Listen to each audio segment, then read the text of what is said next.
ಚಿಟಗುಪ್ಪ ತಾಲೂಕಿನ ಕೊಡಂಬಲ್ ಗ್ರಾಮದ ಪಿಕೆಪಿಎಸ್ ನಿಯಮಿತ ಸಂಘದ ಅಧ್ಯಕ್ಷರಾಗಿ ರವೀಂದ್ರ ಪಾಟೀಲ್, ಉಪಾಧ್ಯಕ್ಷರಾಗಿ ಅರ್ಜುನ್ ಬಾಳಪ್ಪ ಅವಿರೋಧವಾಗಿ ಆಯ್ಕೆಯಾಗಿದ್ದಾರೆ ಅಂತ ಚುನಾವಣಾಧಿಕಾರಿ ಸೈಯದ್ ಕುದ್ದೂಸ್ ತಿಳಿಸಿದರು. ನೂತನ ಅಧ್ಯಕ್ಷ ರವಿ ಪಾಟೀಲ್ ಮಾತನಾಡಿ, ರೈತರ ಸಲುವಾಗಿ ರಾಸಾಯನಿಕ ಗೊಬ್ಬರ, ಬೀಜ ಹಾಗೂ ಕಡಿಮೆ ಬಡ್ಡಿ ದರದಲ್ಲಿ ಸಾಲವನ್ನ ಹಾಗೂ ಇನ್ನು ಮುಂತಾದ ಯೋಜನೆ ಸರ್ಕಾರದಿಂದ ಕೊಡೋದಾಗಿ ತಿಳಿಸಿದರು. ಚುನಾವಣಾಧಿಕಾರಿ ಸೈಯದ್ ಕುದ್ದೂಸ್, ಪಿಕೆಪಿಯ ಸದಸ್ಯರಾದ ರಾಜ್ಕುಮಾರ್ ಗೋಖಲೆ, ನಬೀಸಾಬ್ ಕಮಲಾಪುರ್ಕರ್, ರಾಜಶೇಖರ್ ಇಸ್ಲಾಂಪುರ್, ಶಿವಪುತ್ರ ದೇಶಪಾಂಡೆ, ವೀರಣ್ಣ ಭಂಡಾರಿ, ಕೃಷ್ಣಕುಮಾರ್ ಹಣಕುಡಿ ಮುಂತಾದವರು ಹಾಜರಿದ್ದರು. ಶ್ರೀಮಂತರಾವ ಇಂಚೂರೆ, NKS TV4 ಚಿಟಗುಪ್ಪ.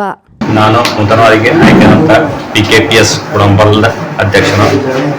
ನನ್ನನ್ನು ಅಧ್ಯಕ್ಷ ಮಾಡಿದಂಥ ಎಲ್ಲ ನನ್ನ ಮಿತ್ರರು ಧನ್ಯವಾದಗಳಿಂದ ಮುಂಬರ್ತಕ್ಕಂಥ ದಿನಗಳಲ್ಲಿ ನಾವು ಸರ್ಕಾರದಿಂದ ಸೌಲಭ್ಯವನ್ನು ಪಡ್ಕೊಂಡು ರೈತರಿಗೆ ಏನೇನು ಅನುಕೂಲ ಬೇಕು ಆ ನಿಟ್ಟಿನಲ್ಲಿ ನಾವು ಕೆಲಸ ಮಾಡೋ ಪ್ರಯತ್ನ ಮಾಡ್ತೀವಿ. ರೈತರಿಗೆ ಯಾವ ರೀತಿದಾಗ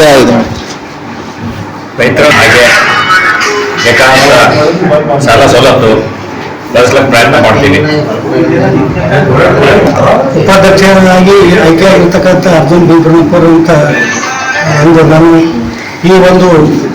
ಈ ಸಹಕಾರ ಸಂಘದ ವತಿಯಿಂದ ಈ ಪ್ರಪ್ರಥಮವಾಗಿ ನಾವು ಆಯ್ಕೆಯಾಗಿ ಈ ಎಲ್ಲರ ರೈತರ ಹಿತರಕ್ಷಣೆಗಾಗಿ ನಾವು ಶ್ರಮಬದ್ಧವಾಗಿ ದುಡಿದು ಈ ಸಹಕಾರ ಸಂಘದ ಸಂಘವನ್ನು ಹೆಚ್ಚಿನ ಉನ್ನತಿ ಸ್ಥಾನಕ್ಕೆ ತರಲು ಹೆಚ್ಚಿನ ಪ್ರಯತ್ನ ಮಾಡ್ತೇನೆ ಎಂದು ಕೋರ್ತೇನೆ.